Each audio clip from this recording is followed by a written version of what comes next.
into the first topic for today. President Biden, you can say, went fishing today. Not literally, but politically. He held a White House event today seeking to drive attention to health care as potential bait for voters, while he's struggling to find some sort of campaign issue to connect with the voters. The Biden administration continues to claim that the intentionally misnamed, and I'm going to say that purposefully, the misnamed Inflation Reduction Act that passed in 2022 has somehow helped consumers.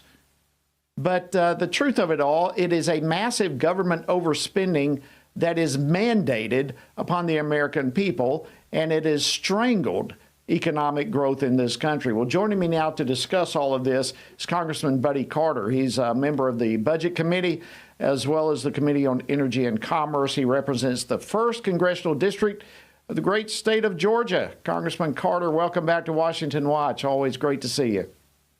Always great to see you, my friend, and congratulations on the new book. I look forward to reading it. Well, thank you very much. I appreciate that. All right, we've got a lot to cover right here, Congressman Carter. The Biden administration thinks somehow that health care and the Inflation Reduction Act are winning campaign topics for them, and I just kind of scratched my head over this. But you, a leader on all of these issues, you're saying that the president's health care schemes are they're making things worse. Tell us why. Well, they are making things worse. And let me preface this by saying that the Inflation Reduction Act, which, as you noted, is a misnomer, it's misnamed. It shouldn't be that at all. But and that's certainly not what it did. But that is, without question, in the 10 years that I served in the Georgia State Legislature, and the 10 years that I've been in Congress, it is the worst legislation that I have ever seen. At least the prescription drug portion of it is. What it is doing is killing cures. You know, America is the greatest innovator in the world. We have had more innovation in America with drugs than any other country. I practiced pharmacy, as you know, Jody, for almost 40 years. As a result of research and development, as a result of innovation, I saw nothing short of cures and nothing short of miracles through research and development.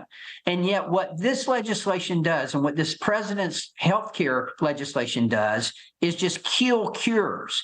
It's been estimated by the University of Chicago that it'll result in 130 fewer cures coming to market in the next 10 years. Now, what's that going to be the cure for? Is it going to be the cure for Alzheimer's? Is it going to be the cure for ALS, for cancer? We don't know.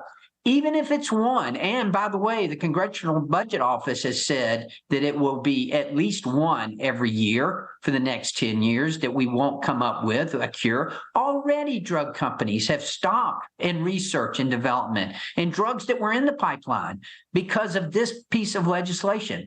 His whole healthcare record is pitiful. It is awful.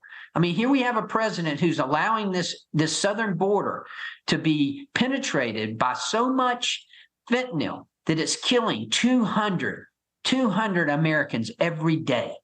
It's ridiculous. Wow. Well, this is precisely why I wanted you on the program, Congressman Buddy Carter. Your background, nobody knows this. I don't that I'm aware of in Congress any better than you. But, you know, while the Biden administration continues to push all this health care stuff, it's interesting to me, startling to me, to some extent, that he's enlisted Senator Bernie Sanders, Mr. Medicare for All himself, who's trying to push all of this. What do you make of that? What does that tell us? Well, I have to be quite honest with you.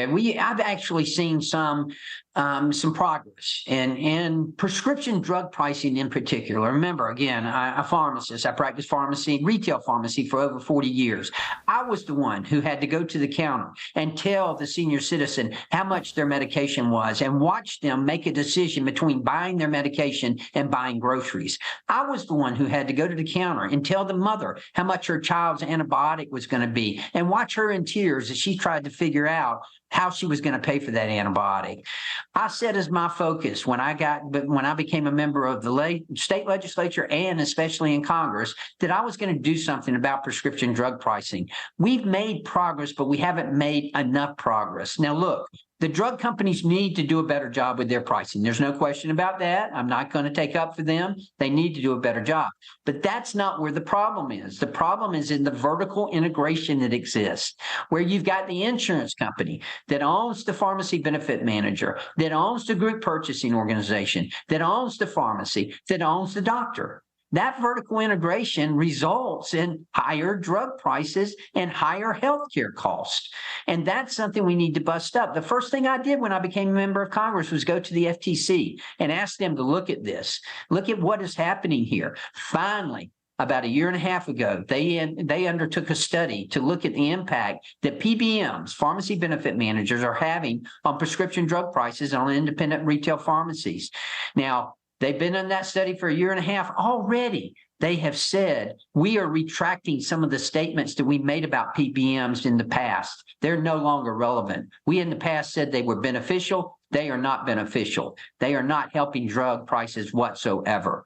So this is a big problem that we need to address in this country. But this administration, they don't get it at all. Now, I will say that Bernie Sanders understands that portion of it too. He understands that the pharmacy benefit managers are a problem. So does AOC. Now, let me tell you, when you get conservatives and you get Bernie Sanders and AOC all on the same page, and that is fighting against the PBMs, you know you've made some progress here. Well, that is an interesting dynamic, how all that comes into play.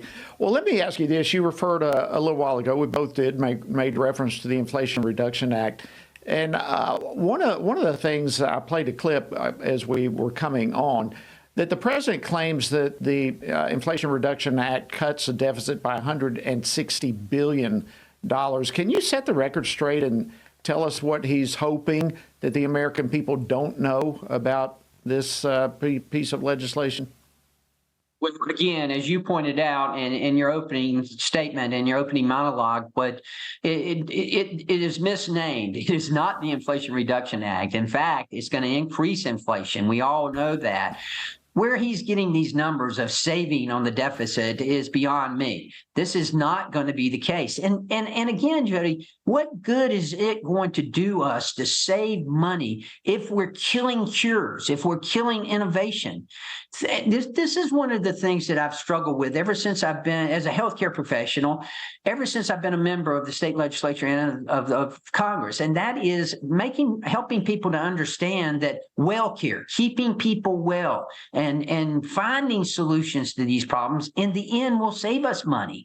The more people we can keep off of dialysis, the more people we can keep from having to have insulin, the more we can save. Think of how much Alzheimer's is going to cost us in the future. If we can find a cure for Alzheimer's, then we can not only save a tremendous amount of money, we can also save the wear and tear, if you will, that it will have on caregivers. You've seen it. You know people, and we all know people Absolutely. who've tried to take care of someone with Alzheimer's, and the toll it takes on them, on the caregiver, physically. Yeah. Just think, if we could get a cure for Alzheimer's, how much we could save. Let me. That's a great point. And yeah, I don't know that there's a family that hasn't been touched by something like Alzheimer's. And you bring up an excellent point. If I can, we've only got a little over a minute left. Let me switch gears. The Department of Energy canceled plans to refill our depleted strategic oil reserves because the prices are at 5 months high. Your role on energy and commerce is huge. This is another broken promise from the president. What's your take on this? Again, what the president did with the strategic petroleum reserve was absolutely wrong. He used it for the wrong purposes. That's why we passed the Strategic Production Response Act, so that any president, Republican or Democrat, has to have a legitimate reason to use it. In 2022, we had over 600 barrels of oil 600 million barrels of oil. Now we're down to around 330. And why did he use it? He used it for political gain, to bring and try to keep the price of oil and gas down. Remember, when he took office, the price of oil, the price of gasoline, I should say, was $2.39 a gallon. Now we're bumping up around $4 a gallon again, and it'll probably be more than that before it's all said and done. But that's not what that was supposed to be for. Absolutely. Thank you so much, Congressman Buddy Carter. Always great to have these dialogues with you. Thank you so much for coming on the program with us.